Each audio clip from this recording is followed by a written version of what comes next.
Good morning, good afternoon, or good evening, and assalamu alaikum. Today is Saturday, May 11th, and I'm finally recording Mentorship Moment number 6. I want to start with why I even started the series.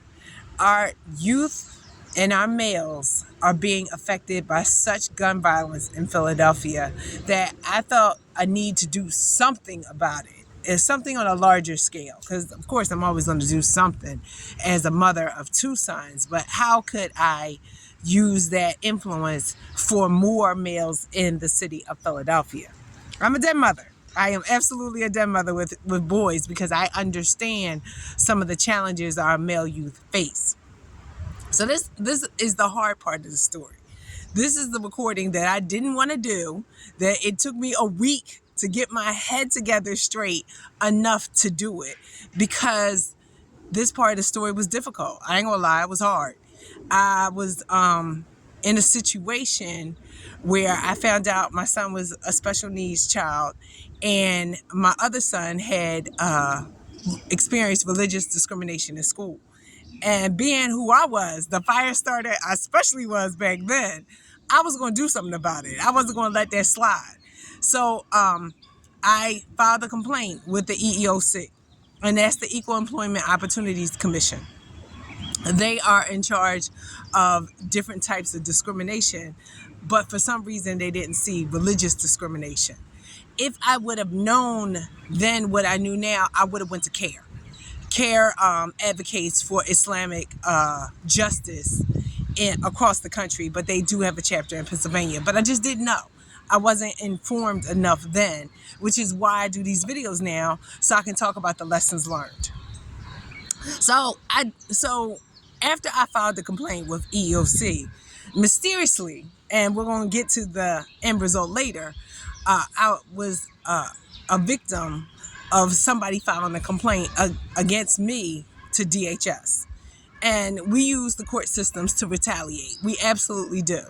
So I had to deal with DHS and why my children weren't in school and everything that came along with that, while also trying to homeschool and figure out how to make $1 out of 15 cents. That year was just incredibly challenging. And when you're dealing with DHS, they take an emotional toll out on you, because they can take your kids. And so that emotional toll took what little reserve I had left. And so then I was down to nothing. I was down to not being there at all. So I still advocate for children, because I know how hard it is dealing with DHS. And one of the ways I advocate for them is to run the Support for Child Advocates race. And actually, that's coming up on May 19th. So under this video, I'll drop the link to be a part of my donation page, because parents and adults need to advocate for our youth who are vulnerable. And when they came after my kids, I became the angry black woman, because you're not going to take my kids from me and think that it's going to be cool. I was Sandra Bland, which is why I have such a heart for her and her story and the injustice she faced and she became a martyr to me, not Islamically, because she wasn't Muslim, but to me, because I know how it feels to be that angry and to be put in situations where you're vulnerable to the courts. So let's talk about what happened when I went to court. So the first caseworker from DHS, I felt was out to get me, because she had took my kids from my house because I wasn't home. You know, I was in class, like I'm usually in. And so my daughter had started crying because she didn't know what was going on. So the worker took my kids away, and my neighbors was like, we're not doing this. So it was a whole hot scene. So I said to the judge, I want him removed, because of that incident. She didn't see me in the right light. And I didn't understand that the judge also didn't see me in the right light, because as far as he's concerned, I was a welfare queen who didn't send her kids to the ratchet run schools. Of course I didn't send them to the ratchet run schools. Why would I do that? Why would I do that? So that was my lesson learned. So the second time we went to court, right? I asked my children's father to go.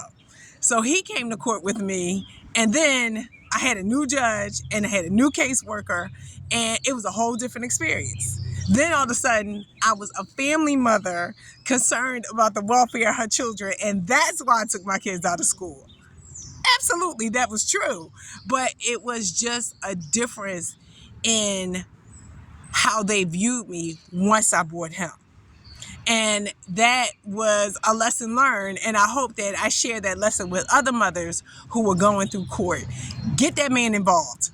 Take him to court with you, because that shows the judge that this family is intact, instead of walking as a single mom. Because they looked at me a whole different way when I brought him in. So by this time, my nervous system is shot. I'm starting to have health issues because of the stress that we go through as women, as especially Black women. Our bodies break down at a different rate and different experiences. And that's why African American women have a lot more incidences of preterm labor. That is absolutely why, because of the stress that we've gone through from being raped, from being abused, from being in a domestic violence situation. All of that stuff affects our bodies. So my nervous system is shot. So I got to find a different way to deal with injustice besides being angry, because it's literally killing me right now.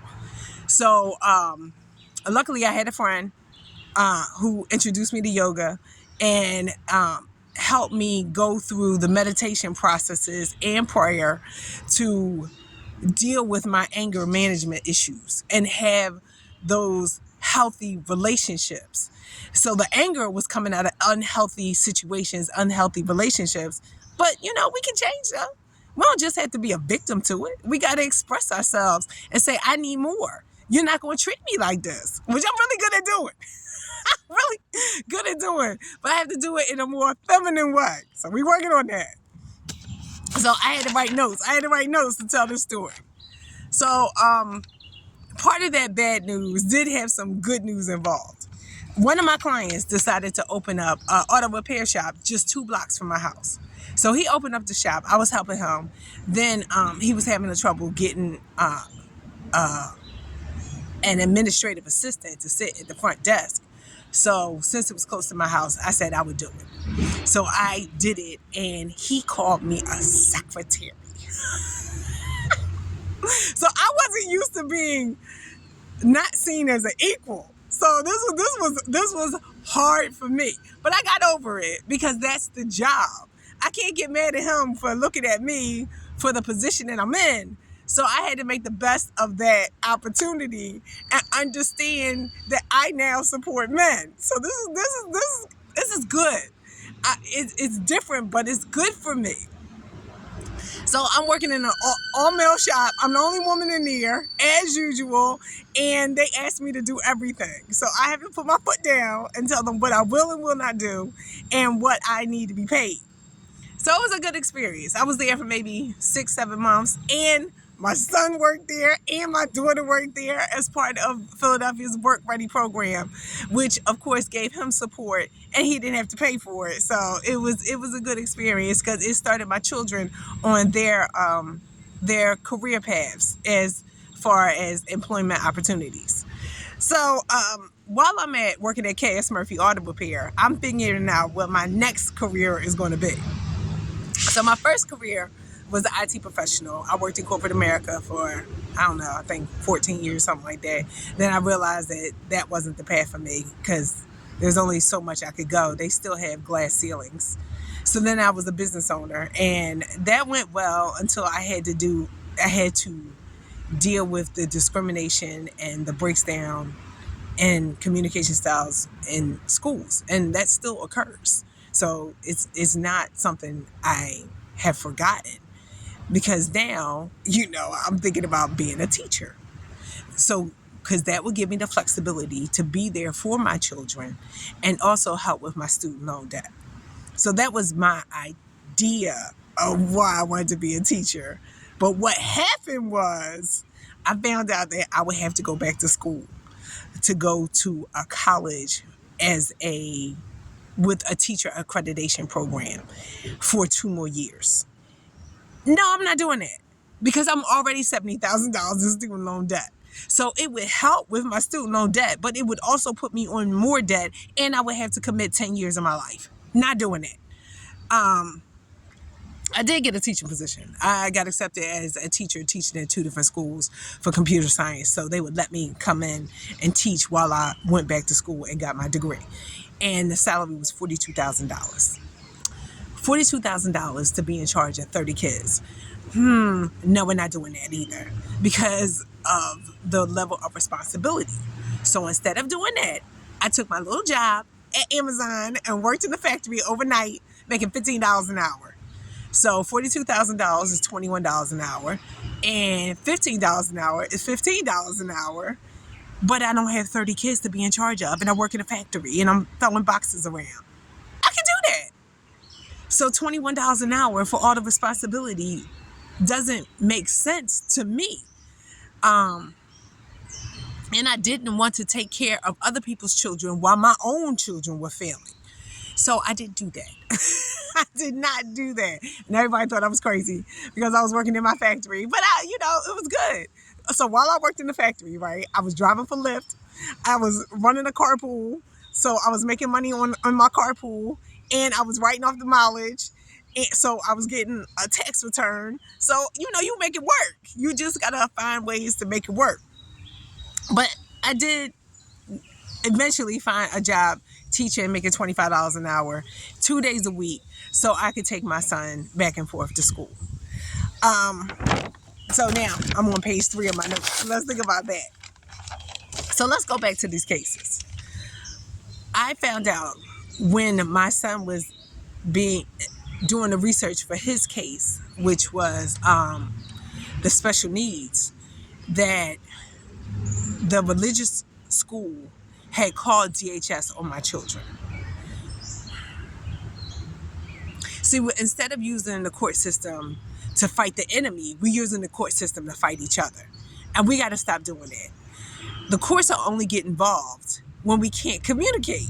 And, I'm wanting to take people to court all the time. So I had to learn how to communicate without taking people to court. And that's where I am right now. But I still want to be able to use court in my back pocket because there are very good times when we're fighting the enemy that we should be using court. But when we're fighting each other, we got to learn to communicate.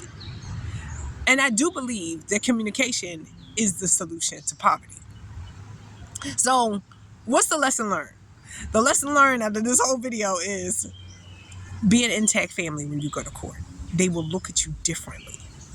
The lesson learned is my life is no longer about me because it was so hard that year that I realized that there's something deeper going on.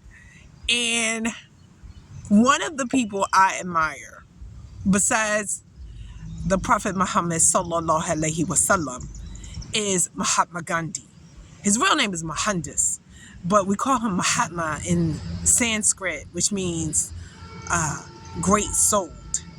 He was the leader of the Indian Revolution against the British.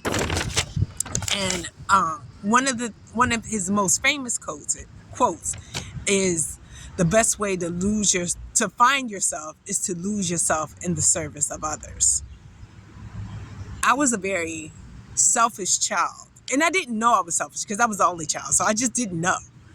And I had to change my chemistry to become selfless because that year was so hard. And it was through the support of the community and my friends who showed me how different ways to deal with my anger that I didn't go to jail and become a Sandra Bland. So even though it was hard, it was good for me. And that's why I see the beauty of the difficulty of life. We're supposed to do the hard things. That's where the fun is. But you got to be strong enough to make it through. And when I say you, get other people involved. Communicate your needs. Let them know that we're in this together.